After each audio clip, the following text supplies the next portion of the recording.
Suplexes and stuff where legends collide. In the wrestling ring, we take you for a ride. Join us for the chaos, the suplexes, the stuff, because it's time for a podcast that's a diamond in the rough. Suplexes and Stuff is a podcasting pinnacle where the reviews are for fun and usually not cynical.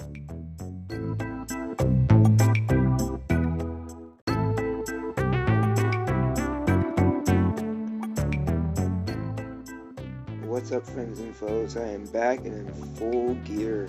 I'm ready to cover my last weeks of wrestling coverage for you guys, but I do have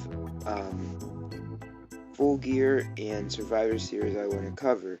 Now I realized that this is $1 late. Yeah, $1 late. A day late and $1 short. So I'm going to cover them very quickly. I won't spend too much time on either one of those. Not much going on. Feeling right physically, trying to get right mentally. Trying to take the steps to do that.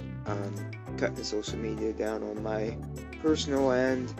You can always find Suplexes and Stuff on Facebook, Instagram, Twitter, or X, whatever. Very rarely use that. And TikTok. So, as far as that goes, and I'm still going to work on that YouTube. Might do that over the weekend and get that up. Put some past episodes up on that for you guys and gals to consume. So, with that being said, that's a thing I fall into. I keep saying that. With that being said. But, that's what's going on with me. I will be in attendance. I know I've said that, not been going, but not been feeling right physically. But all goes well, hopefully. It is in the plans to go to 5 Star Wrestling at the Pajama Factory in Williamsport, Pennsylvania, December 16th. That's next week, I do believe. Next Saturday. At 7 p.m. The last show of the year, the Christmas show, definitely going to be a good one. Marquee match is DK Van Du versus Rayo. I'm excited to see that one, so I'm definitely wanting to get down there. I don't want to miss out on that one. Rayo's been around forever, and DK's he's newer to the game, but he's definitely no stranger to the fans of Williamsport, Pennsylvania, as far as the fact that he's been a prominent figure of 5 Star at their shows over the past year, or not year, a full year of them being here, but at least since March, or since they got down to the Pajama Factory. But yeah, I digest and digressed, and moving forward, I am interested in going to that. That's in the plans to go to 5 Star Wrestling, Pajama Factory, December 16th, 7 p.m. Be there. And with that being said, let's move into the coverage of Full Gear and Survivor Series.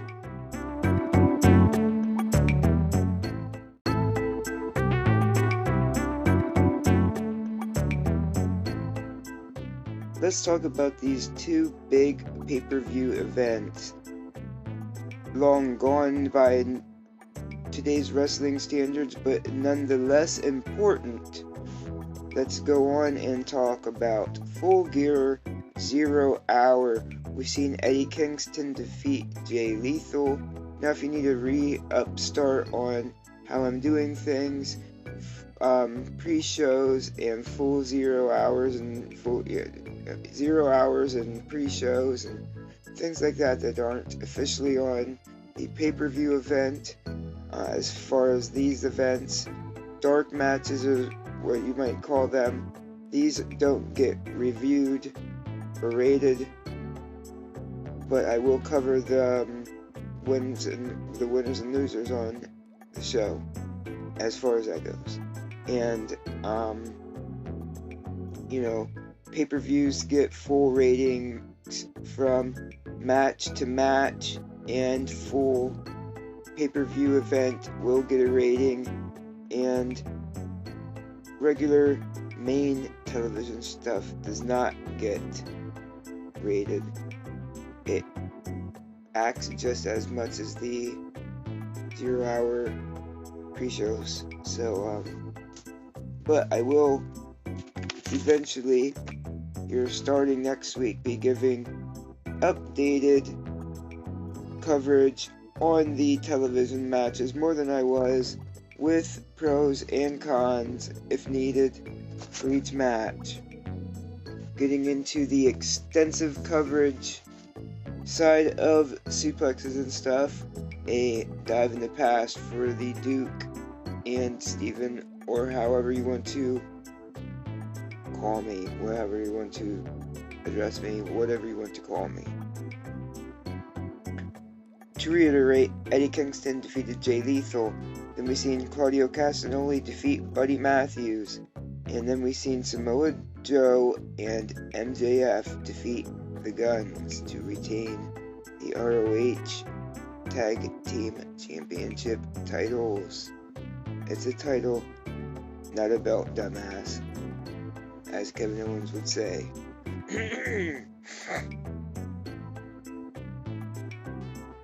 Let's move into Full Gear 2023, the main show.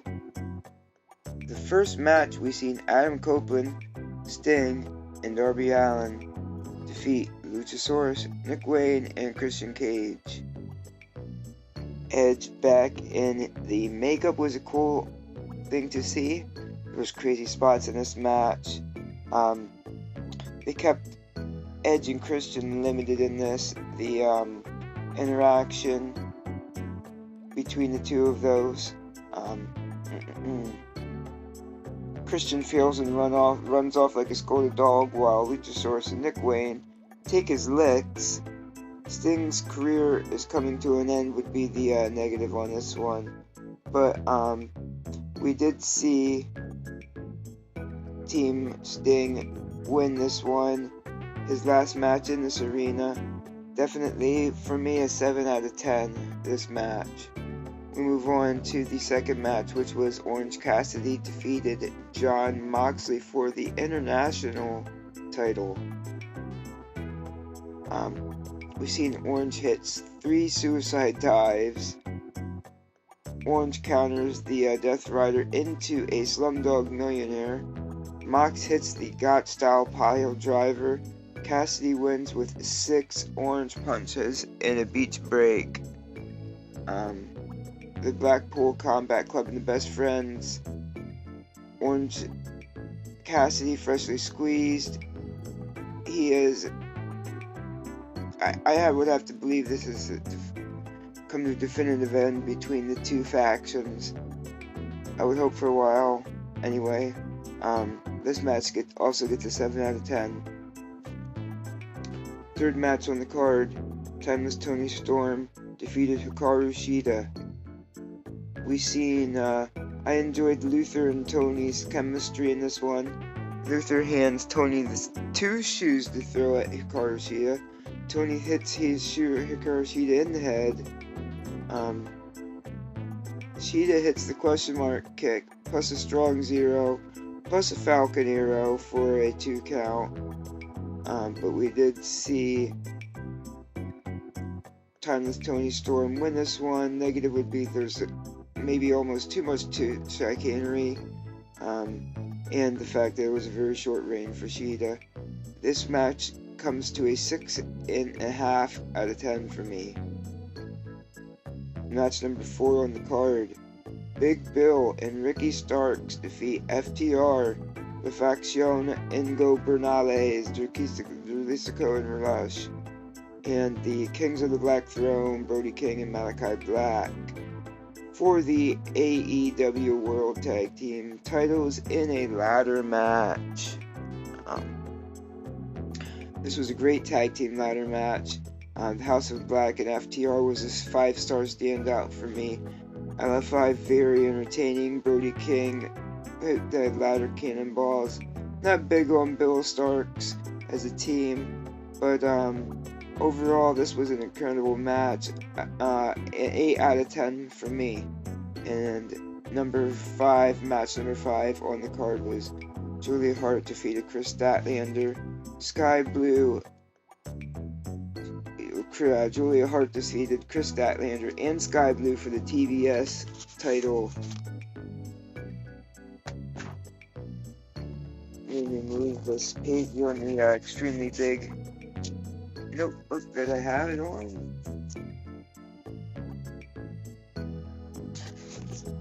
It was a great 3-ways ladies match. Continues the Sky Blue and Julia Hart story.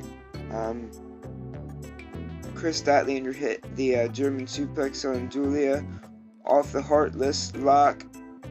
Hit Saturday Night Special on Sky. Then Hart steals the pin and the win. This was a great 3-ways ladies match. 8.5 out of 10 for me. Then we got the big announcement that Will Ospreay has signed and will start AEW as of next year, 2024, as he wraps up his time in New Japan with the tournaments that they have there in December. And leading into January, I do believe, early 2024, I do believe was his time frame. He didn't exactly say. I don't know if I caught that.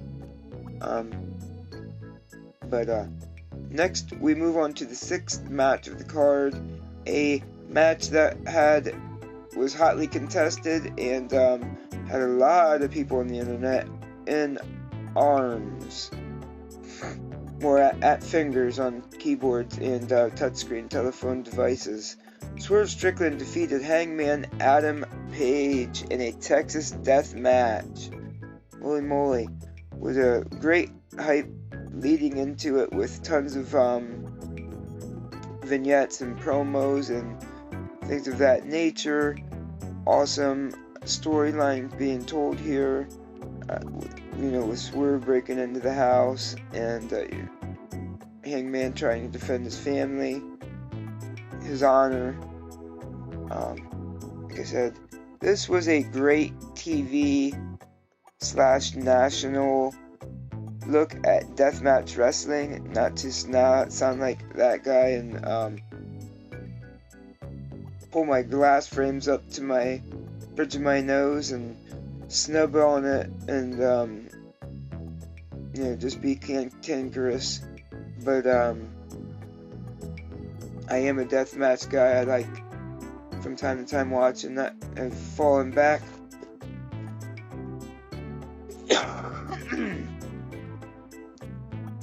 I don't watch it as much as I was watching it like around the pandemic time, but that is one of the things I do enjoy. I know I'm saying that a lot, but it is something I enjoy, and that I've seen quite a bit of it. I've seen almost to too much of an extent. I've definitely almost seen everything there is to see, but yeah, there's no such thing. But comparing some of the stuff you'll see on an average ECW or IWC, or is that it? Yeah, ICW. And things of that nature. Compared to this was very tame. Like I said, not to be that guy. I'm not trying to gatekeep deathmatch wrestling, but like I said, this was a very good, very excellent, very safe. Well, I don't know about safe, but wrestling in general. There's a conversation to be had there about wrestling instead of general being safe at all. You know what I mean? But anyways, yeah. But I digest. This was a decent national look at deathmatch wrestling. They avoided too many of the regular deathmatch tropes while throwing out the kitchen sink. this was a definitely focused Hangman Adam Page, and Swerve off to great things. The feud is either over or there's going to have to be something that will put Hangman up at least 2 notches in his belt with that, with like a 2 out of 3 falls match, or maybe even go to the degree of a I Quit match. Or last name and standing, but I Quit seems a little bit more fun. Something like that. Or a Texas Bull Rope match would be cool. Bunkhouse Brawl.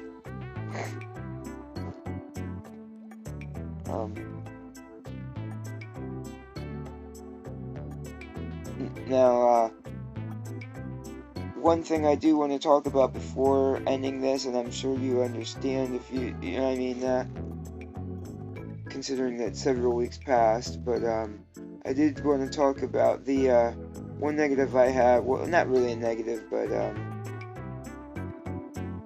cool and visual was Hangman Adam Page drinking Swerve's blood. I just don't know how healthy that is on the human body. I'm pretty sure that's a debuff in Fallout series. Cannibalism. Not too good on the cannibalism.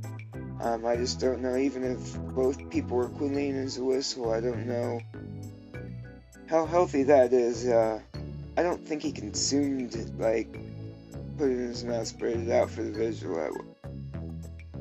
I've already explained this way too much and put way too much effort into explaining this. Some liked it, some didn't like it, some were very angry online about it. Yeah. The match itself, 10 out of 10. Match number 7 on the card. The Golden Jets defeat the Young Bucks. These guys work very well together, of course. The story solidified between the Bucks as heels by any means. This sets up for the Golden Jet fallout. Will be the catalyst for the Golden Lovers in AEW, hopefully. One negative is no good was done by the Elite. The Elite ending, becoming, splintered. Being the Elite ending and then becoming the Dark Order is a good positive, though. This match gets a 7 out of 10. Moving on to match 8 of the card. MJF defeats Jay White with for the AEW World Heavyweight title. MJF, the definite workhorse of AEW. This was a workhorse match. This solidifies his title reign, just like Roman Reigns over on WWE. Moving at a fast pace. He's already the longest reigning AEW champion, and now he's having matches like this on top of that. That's definitely going to boast his claim to be the best AEW heavyweight title champion, the AEW champion.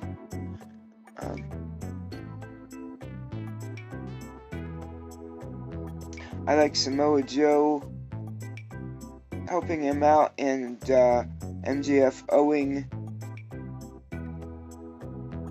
a favor to Samoa Joe.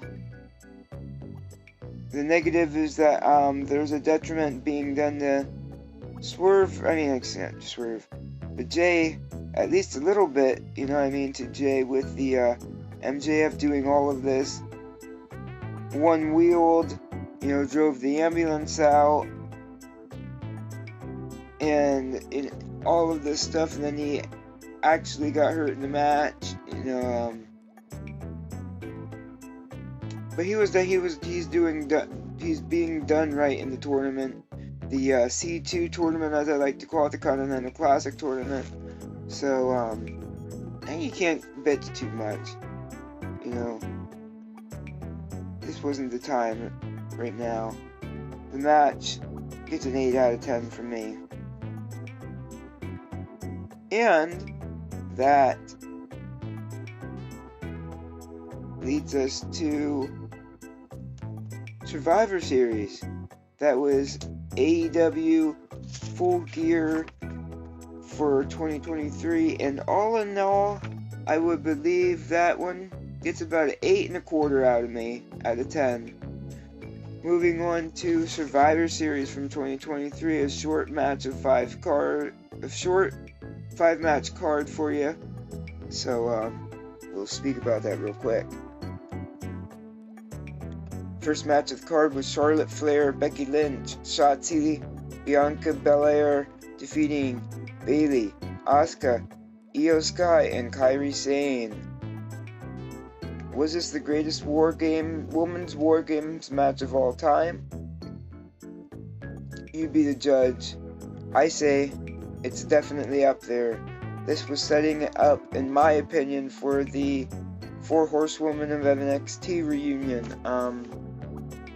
I know there's a lot of scuttlebutt on the internet about Sasha Banks, Mercedes Moné, and where she's going to go. I'm kind of hoping, just like fast forwarding to the end of Survivor Series here,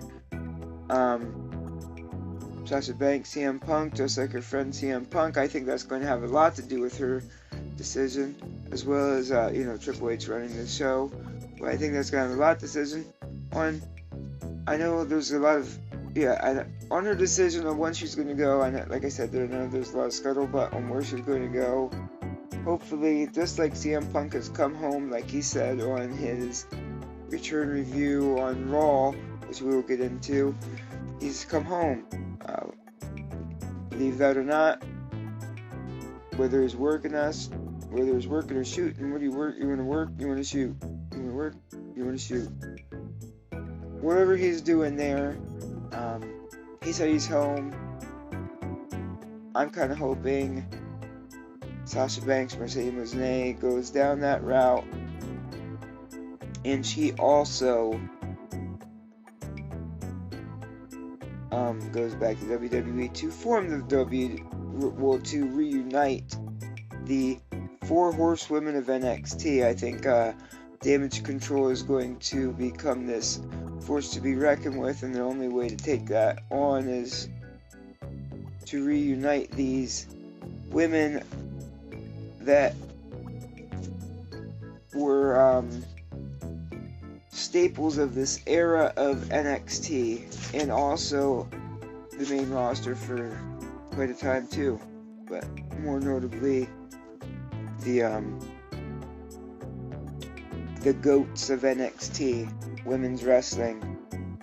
This match gets a 10 out of 10 from me. Io Sky in the trash can, just incredible. Gotta go watch this one. Even if I called every spot down to the T on here, I wouldn't do it justice. There's no way that hearing audibly what happened in this match is going to cover that properly. 10 out of 10. Moving on to match number 2 on the card.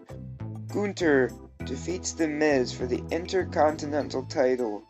The Miz is a quintessential Intercontinental title holder himself. Was better than the IWC gives him credit for. A lot of people didn't think that this match was going to be one of the better matches on the card, and a lot of people didn't have hope for it. I'm not one of those people. Not to be one of those guys, definitely, but seeing him live, I know Miz is one of those, he's one of those top tier talents. He's a freaking day one ballot Hall of Famer. Was a fantastic high level athletic quality match. Great notch in Gunther's title reign belt. This one gets a 9 out of 10 for me. We move on halfway through Survivor Series now. We've seen Santos Escobar defeat Dragon Lee. It was great to see both on a premium live event. Fantastic lucha quality wrestling.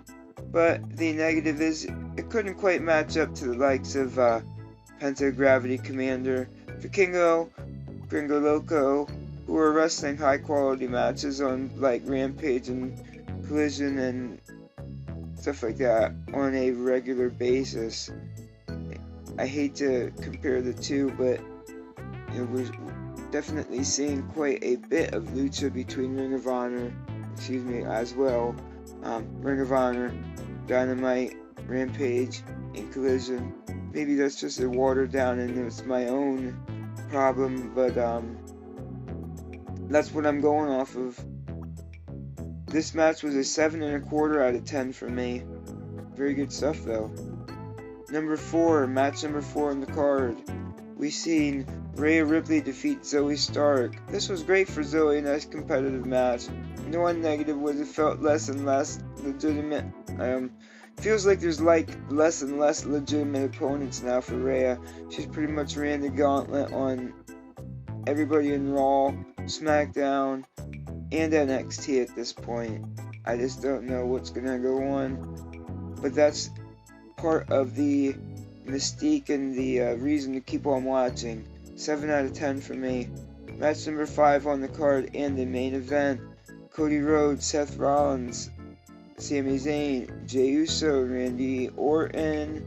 Yes, they definitely played that one to the very, very end. Defeated Damian Priest, Finn Balor, JD McDonough, Dirty Dom, and Drew McIntyre. This was a great group of underutilized, old guard, and fresh face people. It was a great storytelling in this match. It utilized those individuals. Great storytelling. We seen a super duper RKO from Randy Orton and JD McDonough, and obviously at the end of this one we seen the return of CM Punk. CM Punk in any kind of wrestling ring is going to get these old bones moving and get me excited. I don't play that tribalism shit. I have no hard feelings. You know what I'm gonna say? I have no hard feelings on. I don't know any of these people. I don't give a shit. I'm gonna watch wrestling, dude. So, like, I don't have any hard feelings on AEW. I'm gonna continue to watch and enjoy AEW. I'm gonna continue to watch and enjoy being the Dark Order. I'm gonna continue to enjoy and watch Colt Cabana's stuff, whatever he does. Hangman Adam Page, the Young Bucks. Like, I don't play that game. I don't play that shit. That wasn't anything to do with me. It's just some guy I watch on TV had a scuttlebutt with Scutful. Some people in the... Yeah, whatever. If anything, I hold hard feelings just for the fact that it seemed that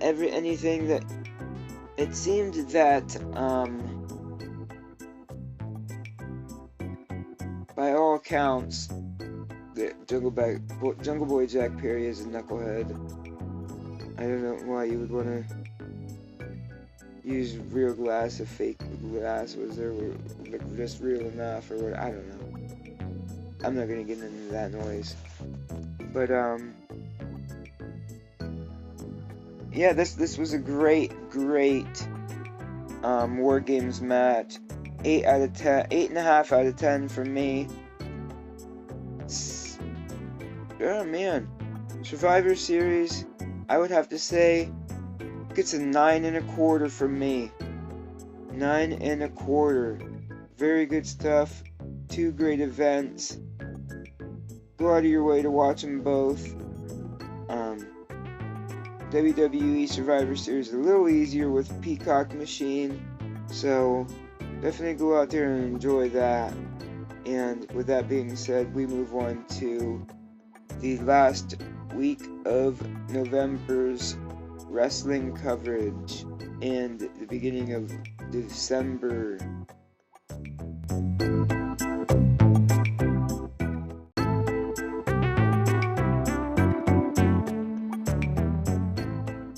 Let's just jump right into this weekly stuff, guys and gals. we got Monday Night Raw from November 27th, 2023. We've seen a tag team turmoil match. This, oh my god, fantastic shit. DIY defeated the Alpha Academy. Then DIY defeated Indus Sher. Then the Creed brothers defeated DIY. The Creed brothers defeated the New Day. The Creed brothers then defeated Imperium to win the Tag Team Turmoil tournament. Then we've seen Ivar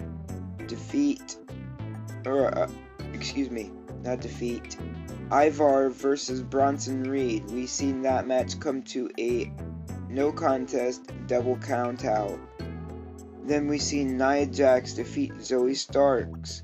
We've seen Chelsea Green and Piper Niven defeat Natalya and Tegan Nox.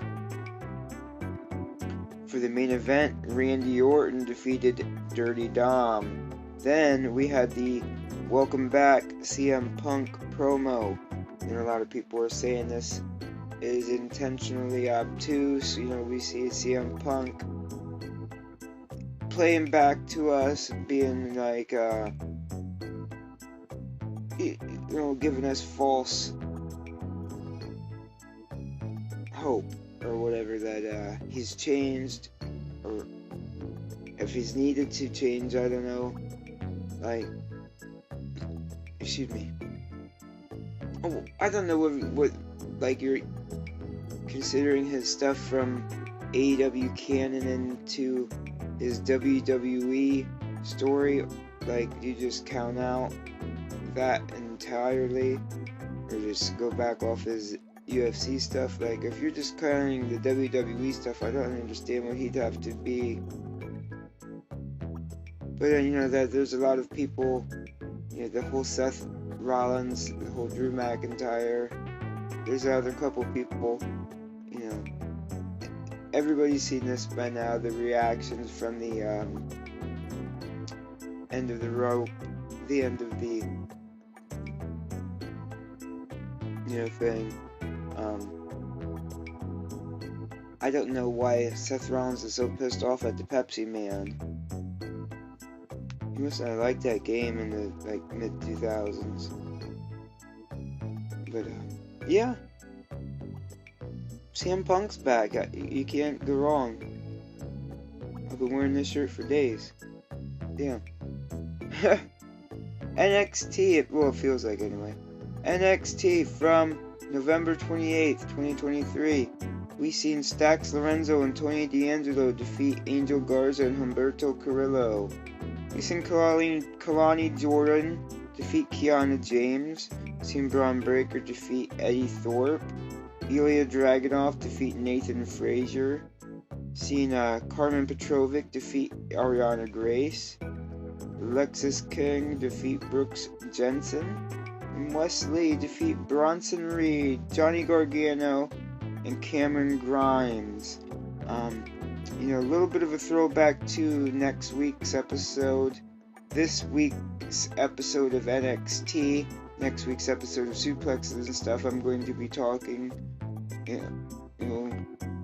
about this current week's NXT, in which we've seen Wesley announce the fact that he's going to be out for quite some time, 8 to 12 months in fact, with a back surgery. He's got some sciatic stuff in the legs, no feeling. I understand how that back stuff is. Rough stuff for him. He can't catch a break, man. He has some exciting, awesome title reigns with the North American title. I'd love just to see him back with the Rascals, but I know he's doing some awesome stuff over at WWE. I've been a fan going back to the Legacy Wrestling. I seen him at the Prime 1 at the tournament. He wasn't wrestling in the tournament. Actually, he was wrestling Mr. Grimm in a match on the card of the tournament. But that was a great tournament that featured the likes of Anthony Henry, Sean Carr, Tony Deppen, Anthony Bowens, and Maxwell Jacob Friedman. The stars were shining bright on that night. Let me tell you, I bought a Zach Wentz shirt that day. It is what it is. I'm not going there.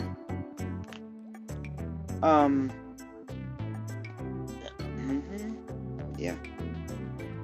Lexis King defeated Brooks Jensen, Wesley. Dynamite from November 29th, 2023.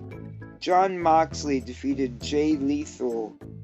Roosh defeated Mark Briscoe for the in the Continental Classic Tournament, the C2. Wardlow defeated AR Fox. Top Flight and Action Andretti, the returning Top Flight, the returning Dante Martin. Awesome Stuff defeated Hardy Boys and Brother Zay. We've seen Julia Hart defeat Emi Sakura.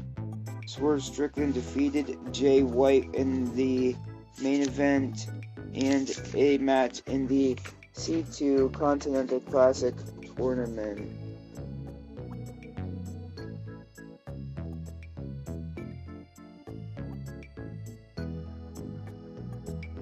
Yes. Sorry about that. Moving this journey. Big ass. But we make sure I don't rip the pages out of it. We move on to SmackDown. From December 1st, 2023, we seen Bobby Lashley defeat Butch. Why did I say it like that? Butch. Santos Escobar defeated Joaquin Phoenix.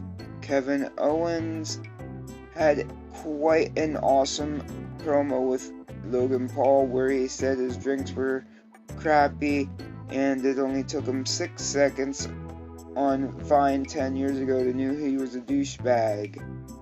Then we seen Kevin Owens defeat Grayson Waller. We seen Bianca Belair defeated Kairi Sane. Then we move on to Rampage from also December 1st, 2023. We've seen Orange Cassidy, Danhausen, and the Best Friends defeat Cool Hand and Daddy Magic and the Dark Order. We've seen Sky Blue, Chris Statlander, and Hikaru Shida defeat Saraya, Ruby Soho, and Anna Jay. We've seen Penta, Commander, and Vikingo defeat Brian Cage and the Workhorsemen. Just an example of the, Dragon Lee and Santos Escobar have to work with. It's that kind of. They had quite a bit of amount of big shoes to fill, considering the amount of amazing luchadors on television right now. We move on to Collision from December 2nd, 2023. Brody Kingston defeated Claudio Castagnoli in the C2 tournament. We've seen Abaddon defeat Kiera Hogan. El Idolo defeated Daniel Garcia in the C2 tournament. The Kingdom defeated the Iron Savages in probably my favorite match of the week. I just love the Kingdom stuff. I love the Roderick Strong stuff. He's walking again. Spoiler alert!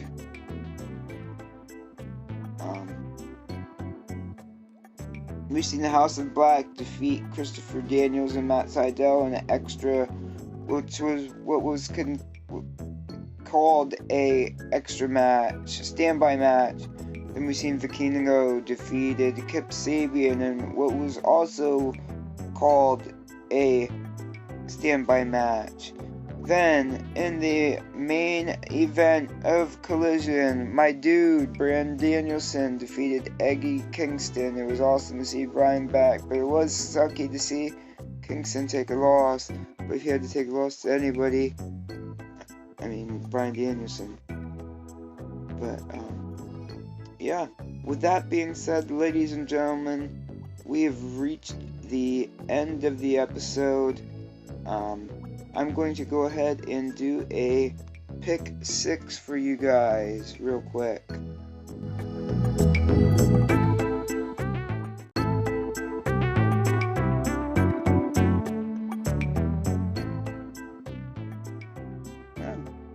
Let's go. Pick 6. You know how I do it.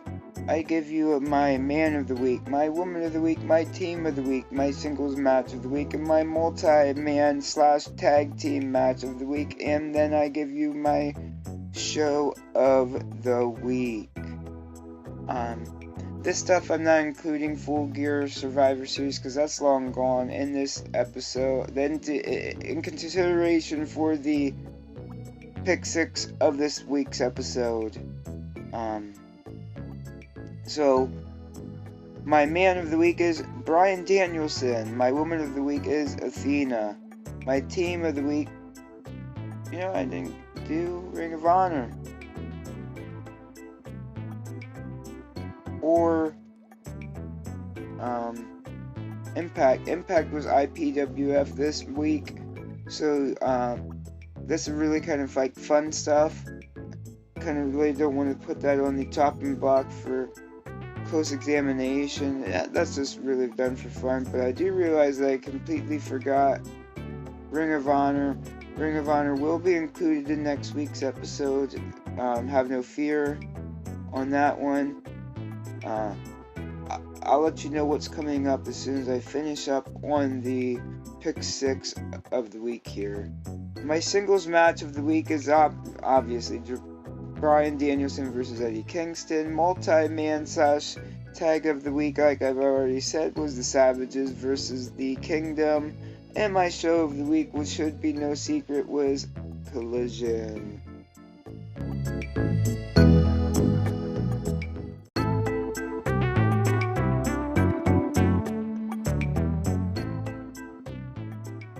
We've reached the end of the episode, ladies and gentlemen, guys and gals, friends and foes.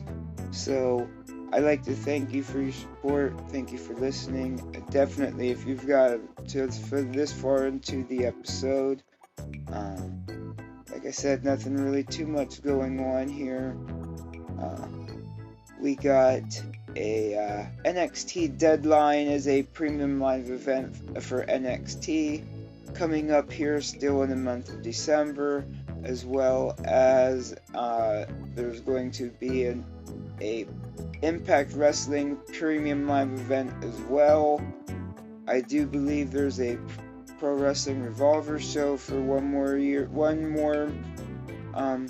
for the end of the year here before 2024.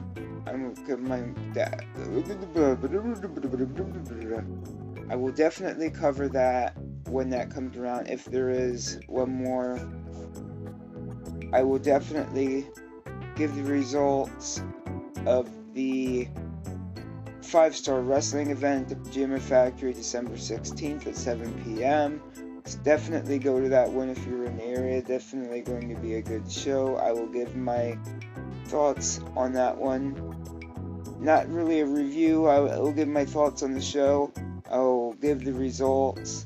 I will post some pictures on my Instagram and some footage on my TikTok.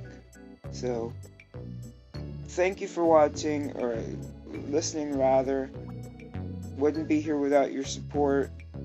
Thank you for always tuning in and listening to me ramble about professional wrestling. So, suplexes and stuff is something I take a lot of pride in. It's something I enjoy doing. I enjoy recanting my wrestling intake for you guys. Mainly more as something as a journal to look back on myself, and maybe my family looks back on, that they're still alive when I'm long gone, and whoever's left, my friends and family can look back on after I'm long gone, or when I'm gone, or while I'm still alive, maybe, hopefully while I'm still alive. I don't know, whatever. But yeah, that's Suplexes and stuff. Thank you for your patronage. I'll be back next week, and I'll have even more detailed weekly wrestling detailed. Thanks for listening. Goodbye.